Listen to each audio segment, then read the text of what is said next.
Hi, and thanks for logging on to the Daily DVAR News, a brand new Halacha for you, and it's for Monday, 6th day of September. Here we go. You know that a bracha will be made at the beginning of shofar blowing. Shofar, of course, is going to be blown on both days of Rosh Hashanah, and here's an important law for you to know.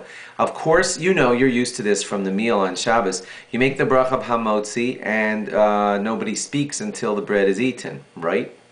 Well, when you make the bracha on the shofar, nobody speaks until after the shofar is finished being blown. And that's a long time. So it's a hard halacha you're learning here today, but the law is that from the beginning of shofar blowing, when you hear that first bracha, until the end of the shofar blasts, which are at the end of Musaf, sometimes 2 hours later, you're supposed to not speak at all. If you did speak in the middle,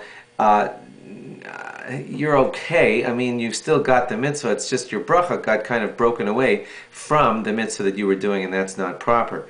If you spoke while the shofar blasts were being blown and you couldn't hear one, then you will have to ask that guy later to blow the shofar over for you because you actually missed one, kind of like when you miss a word of the Megillah.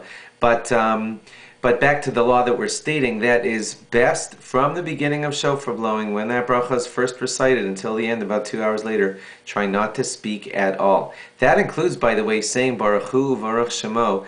That is not an answer that you have to be saying. Amens you're allowed to and have to say, but Baruch Hu, Baruch Shemo you should actually not say during those times because it's not important enough to break the tie between the bracha and the last of the shofar blasts. Thanks for logging on. Have a ksiva v'ksima tova. May you all be inscribed, all of us, all Jews, be inscribed for a wonderful new year. Log on again tomorrow for more. Bye-bye.